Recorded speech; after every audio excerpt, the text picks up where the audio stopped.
Hey everyone, Aaron Stewart, Data Access Golf, the simulcast, I guess we'll call it now because it actually worked yesterday. Shockingly, it worked. I even learned how to watch. I learned how to turn my logo on and off. So yeah, great to be here. Going to have a quick little discussion on the leaders, Ryan Moore and Jordan Spieth, and a little bit into the Haney thing. So let's run this ridiculous little start thing and we'll get on into it. Here we go. Let's see, there it is.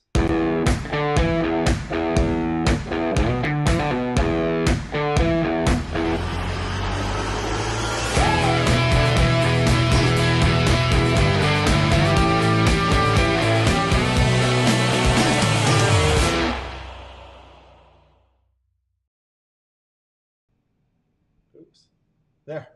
I'm still getting used to it, folks. We're getting there. We're getting there. Hey, Aaron Stewart, Data Access Golf, the podcast, videocast, the whole thing, live on Facebook right now, and then we'll throw this up on YouTube and we'll get the podcast out. But thank you for joining me. Yesterday's, what do I call it? A simulcast? It was easier when it was just a podcast. But yesterday's show, there you go. Yesterday's show was about Jordan Spieth. And how did he do today? He did okay. We're going to jump into that. I appreciate him making me look good, right? He looked good. I look good. Everything's good. But I wanted to jump into the Haney thing a little bit. As many of you know, I'm about research and getting better at golf as quickly as you possibly can. And one of the quickest ways to do that is modeling other really good swings. And so, if you'll remember in a previous podcast, actually, we did a review of some really good golf swings. And Brooke Henderson was one of them. There is so many, and I'm going to say this, we're going to listen to a little, I love Jerry Foltz. He's on the LPGA. He's had the opportunity to go elsewhere, but he stays with the LPGA because he enjoys it so much. And he has a great passion for ladies golf. But before we listen to this, actually, you know what? Let's go ahead and listen to it right now, and then we'll come back and talk a little bit about ladies golf just for a second. I think that this is important. So let's run this.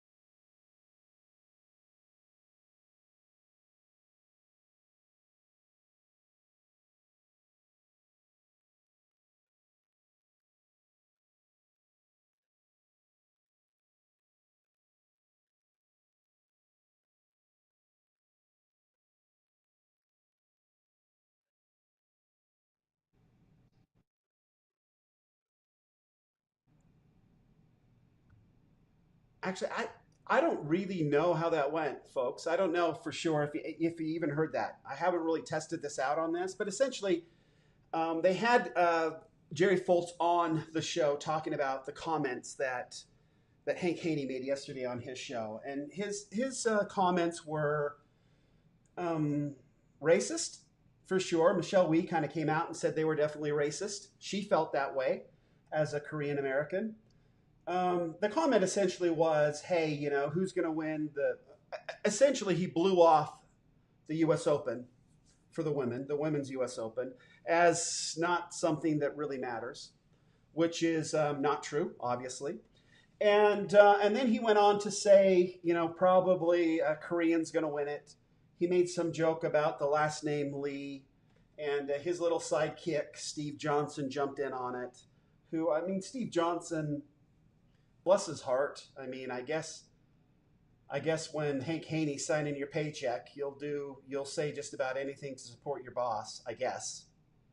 I don't know, but the whole thing was pretty disgusting and gross, and it's just too bad that it happened. Jerry Foltz, I love. I think he's a great person and a impressive person. And I really appreciated him coming up. He came right out and said, look, I'm a friend of Hank Haney. I've known him for 36 years, I think he said. He's never really been this way when I've been around, or I would have called him on it long before now. But not impressed. He wasn't impressed with it at all. And you can't really blame him, right? You can't really blame him at all. Um, so then I guess the conversation then becomes, what do you do about it?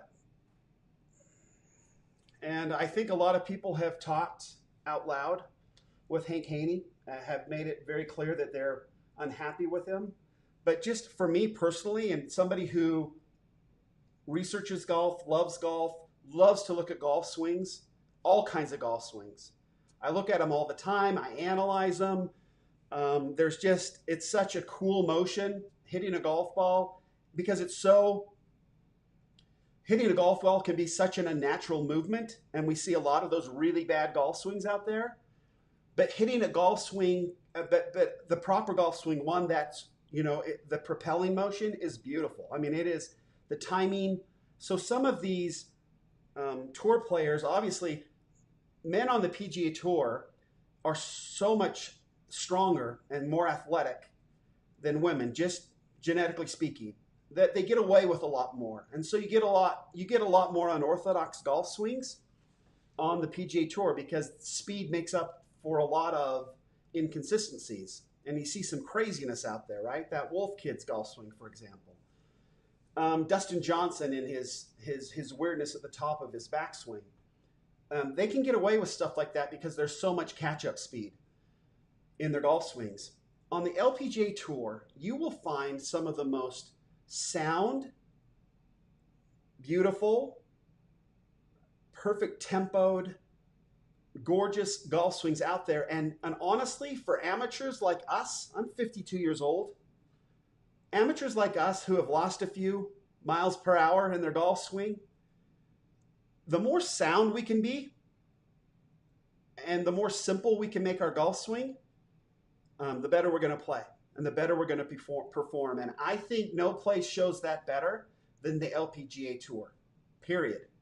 So if you want a better golf swing, if you want to understand tempo, if you want to understand how good technique gets the most out of that motion, the LPGA is where to go. I mean, it's brilliant. And some of these golf swings are absolutely technically perfect. And I'm afraid that some of the South Koreans have worked so hard on developing their motion that it's very hard to find anything wrong with their golf swings, even when you go, motion to motion and throw all the lines and everything on there. They're still perfect. It's quite amazing. So definitely take some time. The U.S. Open's this week. Take some time to watch some of their golf swings because they're amazing. In fact, we will definitely, whoever wins the U.S. Open for the women, we're going to break down their golf swing because it's going to be a lot. There's going to be a lot that we can learn from for sure. So hopefully you'll get a chance to do that. So what I wanted to do really quickly is jump into the leaders at the Memorial Tournament and kind of look at their stats really quickly, especially because we were just talking about Jordan Spieth. And he obviously is one stroke behind the leader, Ryan Moore. So I wanted to definitely talk about that. One, to feel, super good about myself. But two, to kind of really see how he's performing. Ryan Moore is obviously somebody who's been on the Ryder Cup. He's a UNLV grad, running Rebels, go Rebels, as is Adam Scott. I am a UNLV grad as well. I did not know them. They do not know me. I am considerably older. But I prepared the way for them, not on the golf team, but in the hallowed halls of the University of Nevada, Las Vegas.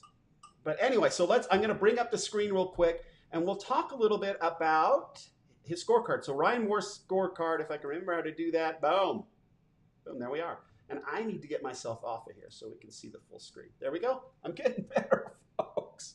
Okay, Ryan Moore, and that cursor doesn't work up there. I'm looking at the screen up above. So I will look down at this screen and hopefully you can see what I'm looking at. So Ryan Moore here, the Memorial Tournament, going to bring up his scorecard here. We can see this. I mean, no bogeys on the card, folks, for a cool 65. And can I zoom in even? Can we zoom in? Oh, dear. I don't know what I'm doing. Yikes. Oh, it's showing bandwidth statistics. I don't think I wanted to do that. Can I do this? Oh, There, can you see that better, hopefully? Okay, so 4 birdies in a row, holes 4 through 7, a 31 on the front out, and a 34 in on the back for a 65, -7. Really amazing stuff. You can see seven birdies, no bogeys on the card. But I wanted to get down to the strokes gain area and kind of see what we're looking at here. This is impressive, and I don't know if Ryan Moore can keep this up the entire time, because this is extraordinary. You'll see there his strokes gain off the tee, really nothing, essentially average, 0.198 strokes off the tee. So nothing off the tee was really that beneficial. But you look here, his approach to the green, he picked up 3.5 strokes on the field. And if you jump down and look at his driving accuracy, 93%. He hit 13 out of 14. And if you remember, our benchmark here is 45 to 50%. That's it, right? So he killed it here. Really impressive. Driving distance, look at that, 266 yards. That put him at 105th in the field. So not impressive, right? Way back there. But from the fairway, he hit 93% of his greens, and that was a big deal, right? So strokes gain, you've got his putting there. He picked up 3 strokes on the field. Around the green, he didn't need much around the green, right? He only missed the green 1 time, so he didn't need a lot of strokes gain there. He didn't have many opportunities to gain stroke there. But stroke gain putting, 3 strokes. So strokes gain tee to green, he picked up 4.5 strokes, and then you throw in his 3 strokes from putting, that gives you his 7.5 strokes on the field, which put him in first place. Tied second on driving accuracy, right? And then greens in regulation, there, you can see as well, really 78%, 14 out of 15. So pretty cool there. Obviously struggled off probably off the par 3s a little bit, but and averaged 1.5 putts per green, but puts him into first place. I'm definitely going to see. I don't know if he can keep this 93%, 13 out of 15 up, but that will be interesting to watch. So let's jump to Jordan Spieth real quick, just because we were talking about him. So here's Jordan Spieth. Not as clean a card. He had 1 bogey there on number 8. But he canceled that out nicely with this eagle on his back 9, number 5. So a nice little eagle there. So we can see here he had 5 birdies. He had 1 eagle, 1 bogey. But let's look at his card here. This is where it gets interesting, and we were talking a little bit about this. Jordan Spieth, when he dominated the field in 2015 and 2017, he had to average 60% or higher off the tee. His driving accuracy today, 86%. So for Jordan Spieth, that's huge. We know that his putter is good. We know that his putter is as good as it's ever been.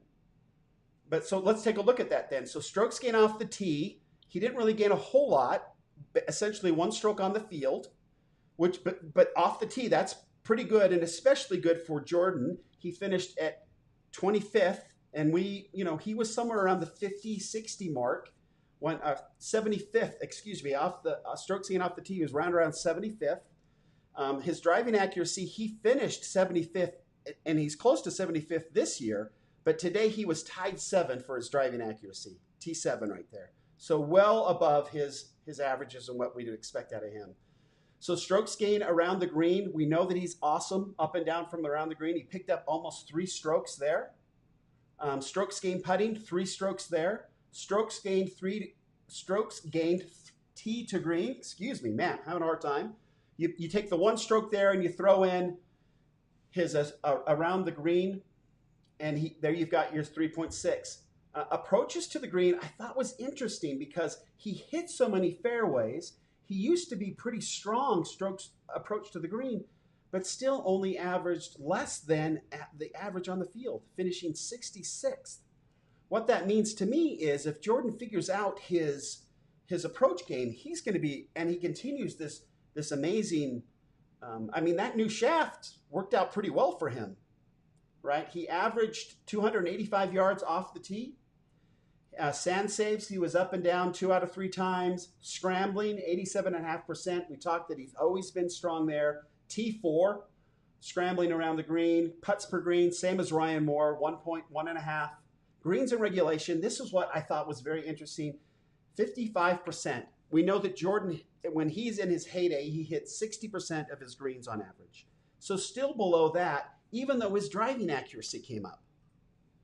So it literally is this approach to the green is where his weakness is right now. It'll be interesting to see what he does to figure it out. He seems like he's figured out his driver. He's hitting it about the same distance as he always has, what he averaged. But he's averaging much higher off the tee as far as accuracy goes. So he played really well. His putter was again hot. We know that it's as good. So pretty interesting to see if Jordan Spieth keeps this up. Definitely keep an eye on it, but trending in the right direction like we said. He looks pretty good. This is going to be a fun week. The course, I don't know if you watched any of it today, but the course is unbelievable. The course is so perfect right now. I was amazed. What a gorgeous venue, Muirfield Village. I mean, it's in perfect condition. You never know this early in the season, but man, right, especially in Ohio, it's gorgeous. I mean, it was absolutely gorgeous today. So really a cool day. I am so sorry to hear about Haney. I hope that you'll watch a little bit of the LPGA. Please pay attention to their tempo, and please pay attention to how on plane their swings are. They get every last little ounce of their swing speeds, right? And that's the smash factor at 50. They probably do it more consistently than, well, not probably more consistently than the PGA Tour because they just swing so much faster, and that's definitely a part of smash factor. But definitely take a look and watch the LPGA as we watch Memorial Tournament as well. Really cool. We got a great week of golf coming ahead. We are going to be looking, I showed a friend some of the screenshots of the app, had a conversation with him, and I appreciate it. Greg, thank you for taking the time, talking through the app with me. We want to get this thing done. I had to add something to it so to make sure that we're hitting our approach shots from the right place. Otherwise, the benchmarks don't make a whole lot of sense. But the app is coming. It's coming along. I think it's going to be a great help to all of us, including myself. I'm excited to use it. So we are always working on those parts of the game that are the weakest and getting better. It's all about getting better. Again, Aaron Stewart, thank you for joining me today on the simulcast, videocast, podcast. It will be on the blog eventually, live right now on Facebook. But thank you for joining us. Until next time, better data always means better golf. And we'll see you tomorrow. Thanks.